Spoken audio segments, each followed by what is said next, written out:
महर्षि अगस्त्य से भेंट का अवसर किसी सौभाग्य से कम नहीं है। जब वो तेरे सामने आए ना, तो तू उन्हें दंडवत प्रणाम करना। तब तक भूमि से मत उठना जब तक वो तुझे आशीर्वाद ना दे दे।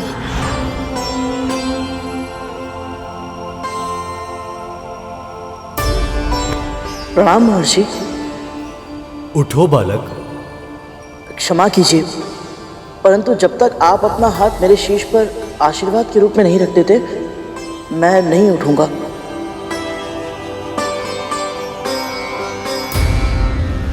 इस दासी ने तुझ पर हाथ उठाया कद्रू, और तुमने इसको दंड तक नहीं दिया।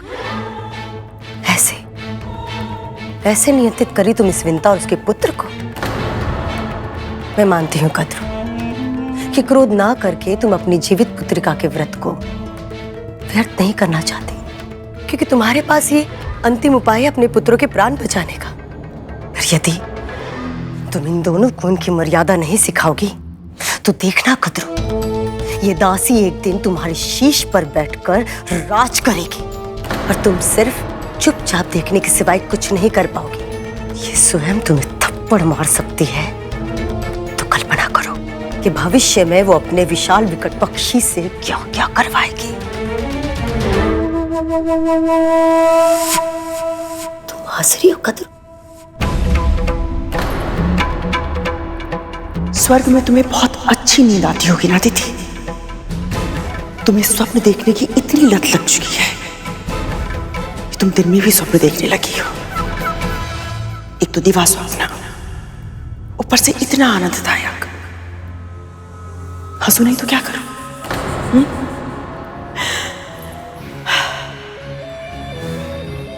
मैं तो कल्पना भी नहीं कर सकती कि ये तप्पू विंता, जिसका हर दूसरा शब्द क्षमा कर दीजिए से प्रारंभ होता है, वो कभी मेरे सामने शीश उठाकर राज भी कर पाएगी। वो मेरे समक्ष एक चींटी के समान है। जैसे एक चींटी अपने भार से सहस्त्र गुना अधिक भार उठाकर चलती है, वैसे ये भी कभी अपराध बोध का, कभी अपने वचन का, कभी अपनी अच्छाई का और कभी दया का बोझ उठाकर शीश पर लाद कर चलती है। ये मेरे सामने अपना स्वर उठाए, असंभव है। ये असंभव।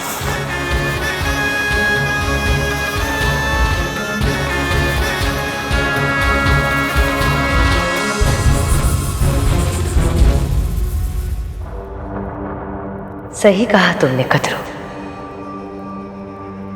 ये विंता एक चींटी जैसी ही है, पर किसी चींटी को सताना, उसे मारना, ये बहुत बड़ा महापाप होता है, जिसका तुम्हें आभास भी नहीं है कद्रू।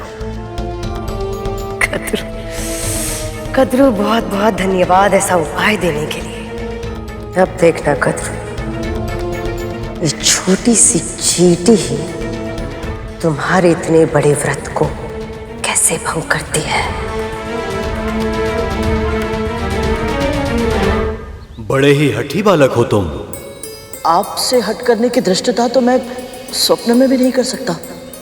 ये तो मेरी माँ की आज्ञा है गुरुदेव। उनकी आज्ञा का उल्लंघन मैं कभी नहीं कर सकता।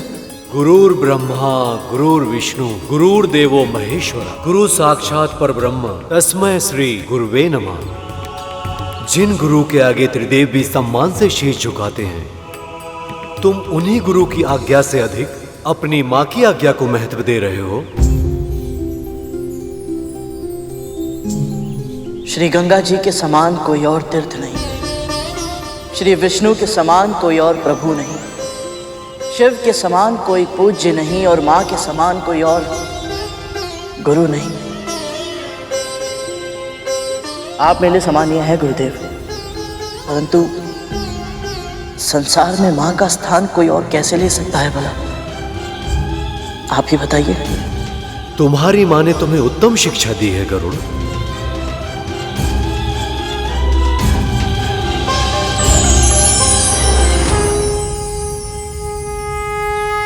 कल्याण हो गरुड़।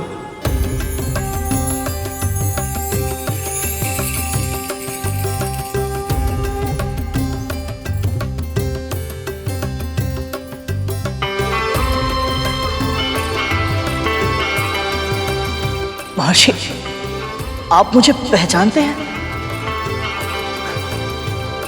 मेरी माँ ने बताया था आप सर्वज्ञाता है, सब कुछ जानते हैं, परंतु स्वयं आपकी महानता का अनुभव करना अद्भुत है मेरे लिए। आप कैसे? जीवित पुत्री का व्रत के लिए नोनी का साग लेने आए हो ना?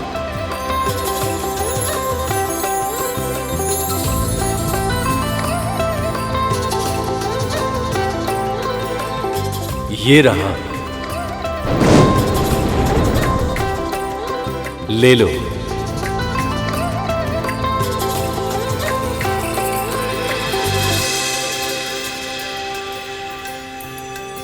आपका बहुत बहुत धन्यवाद।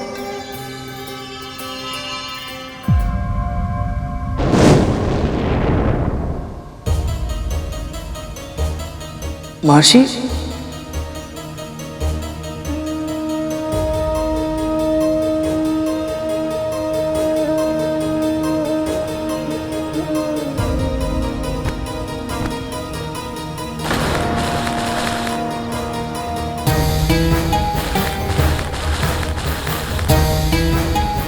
महर्षि,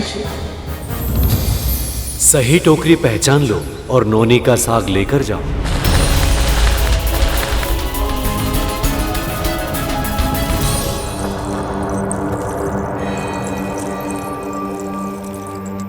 राहु, ये नाग का बिल देख रहे हो, इसमें हाथ डालो।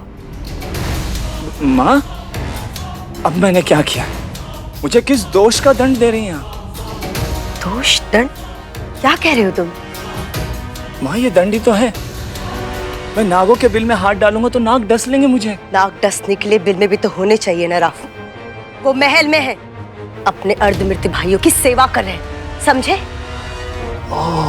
हाँ, पर फिर ये सब क्यों? चींटियां चाहिए मुझे। हाँ, मुझे तो लगा था गोबर उठाने से अधिक विचित्र कार्य है और कुछ नहीं है, पर आपने तो उससे भी अधिक विचित्र कार्य दे दिया मुझे। माँ, चींटियां क्यों चाहिए आपको? बकवास मत करो, व्यर्थ के प्रश्न पूछकर समय मत नष्ट करो। जो कह रही हूं करो, हाथ डालो। आप कह रही हैं तो, पर माँ,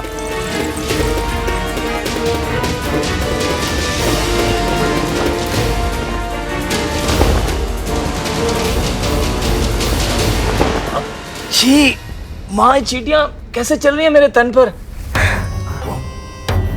माँ, ये चींटियां तो काट रही हैं। यही तो उनकी सुंदरता है, किसी भी सतह पर चलने लगती है, बिना किसी स्वर के और बिना किसी का ध्यान आकर्षित किए। चुपचाप शीघ्र करो राहु।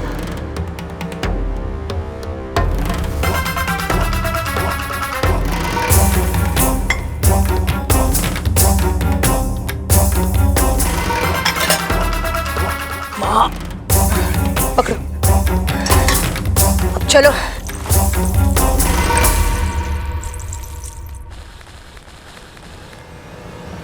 ये कैसा खेल है? महर्षि ने तो पूरी तरह से भ्रमित कर दिया।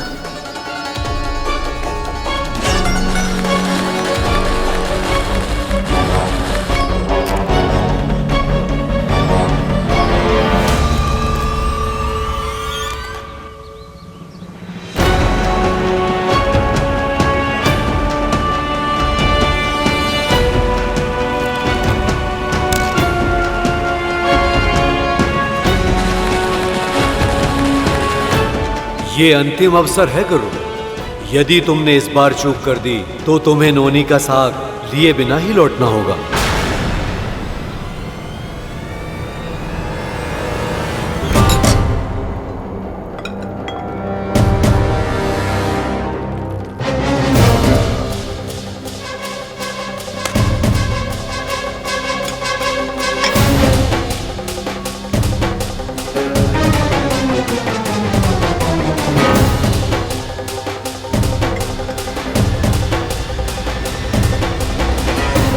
माता कद्रू के कक्ष में एक गुड़ का टुकड़ा क्यों फेंका है माँ ने?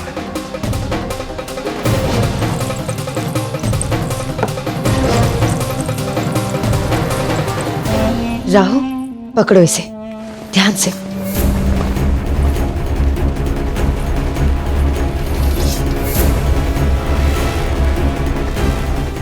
अच्छा, अब समझा। विमाता कद्रू इस चटाई पर लेटेंगे और उनके भार से दबकर सारी चींटियां अवश्य मर जाएंगी और उन्हें जीव हत्या का महापाप लगेगा और उनका व्रत भंग हो जाएगा। वाह मां वाह। नहीं रहा, इतनी शीघ्र प्रसन्न मत हो। इस कार्य को सफलता तब मिलेगी जब कद्रू विंता से दूर रहेगी और ये कार्य तुम करोगे। अवश्य मां। जाओ।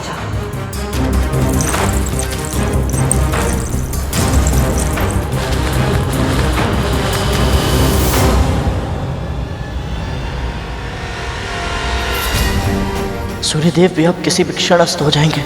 क्या करूं मैं? गहरी श्वास ले गरुड़। अन्य सभी चिंताओं को अपने मस्तिष्क से निकाल दे। केवल वर्तमान में जो कार्य करना है ना, उस पर ध्यान केंद्रित कर।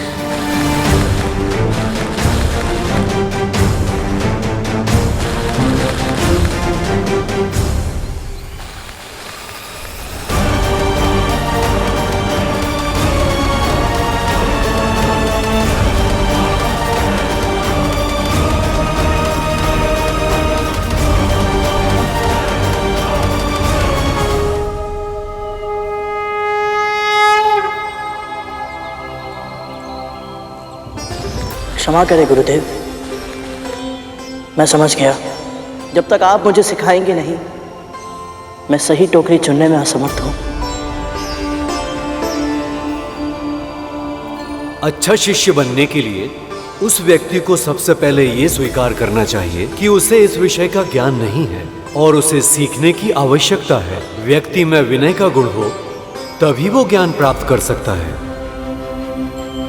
अब तुमने अपनी अज्ञानता को स्वीकार कर लिया है, तो मैं तुम्हें वो सभी विद्याएं जिनका ज्ञान मुझे है, वो सब अवश्य तुम्हें सिखाऊंगा।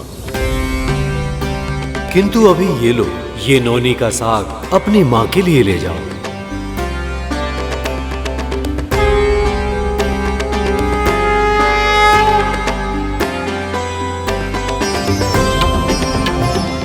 आपका बहुत बहुत धन्यवाद मौसी।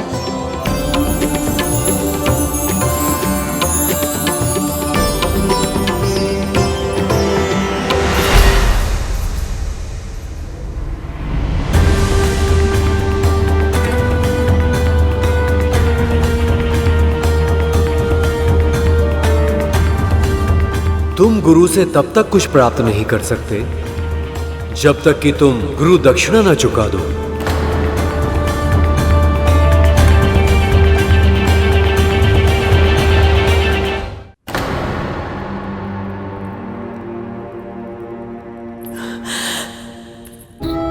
मैं जानती हूं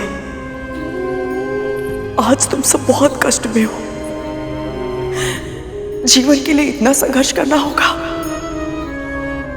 कभी सोचा भी नहीं होगा तुम सबने।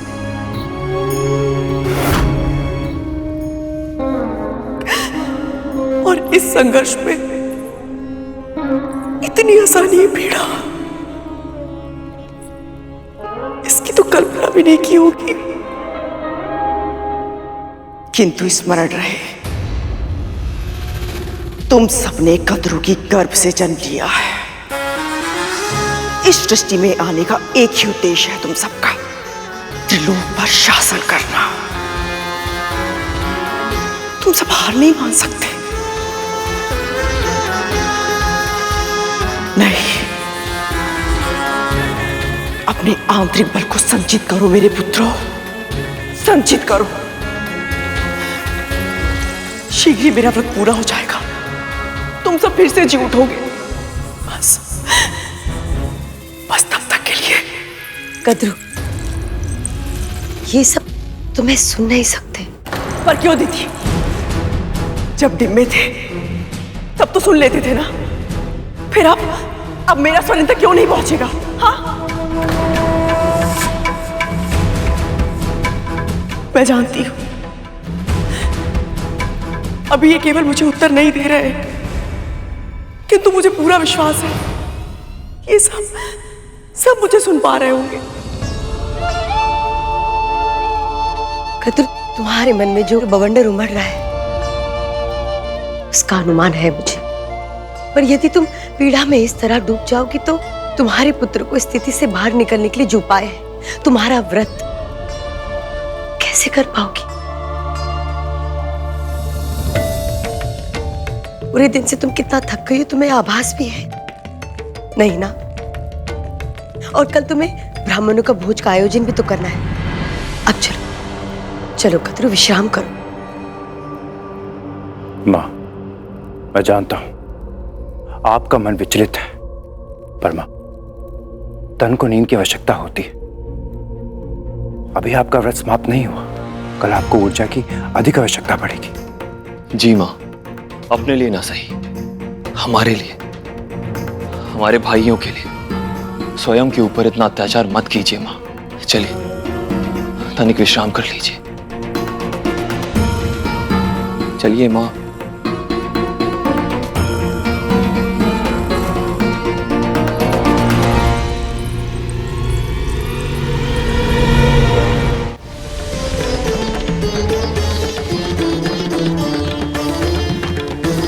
आप जैसे महान सर्वज्ञाता महर्षि को भला मैं क्या दे सकता हूं? कुछ अधिक नहीं, बस वो दे दो जो एक पक्षी को सबसे अधिक प्रिय होता है। एक पक्षी को सबसे अधिक प्रिय तो उसके पंख होते हैं।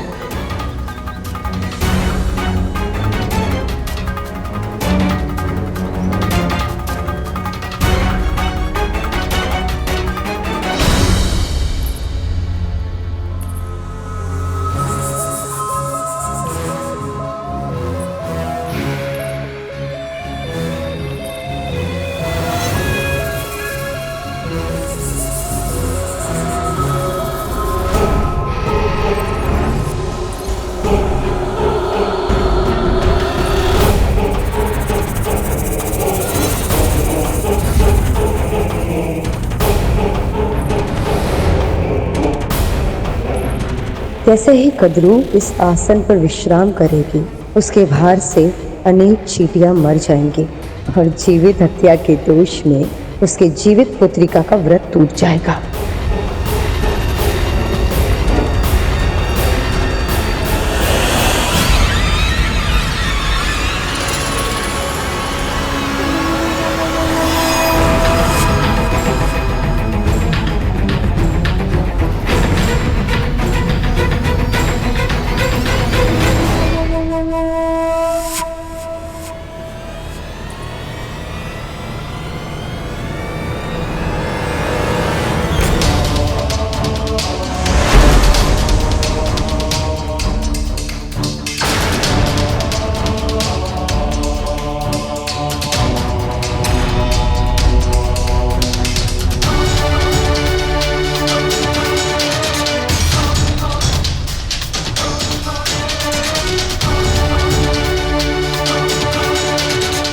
क्षमा करें महर्षि, परंतु आपकी इस आज्ञा का पालन करने में मैं असमर्थ हूं।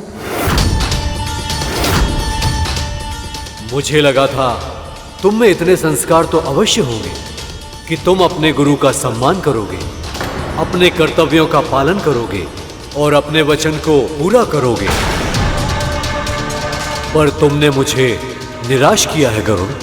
नहीं नहीं गुरुदेव, मुझे क्षमा कीजिए।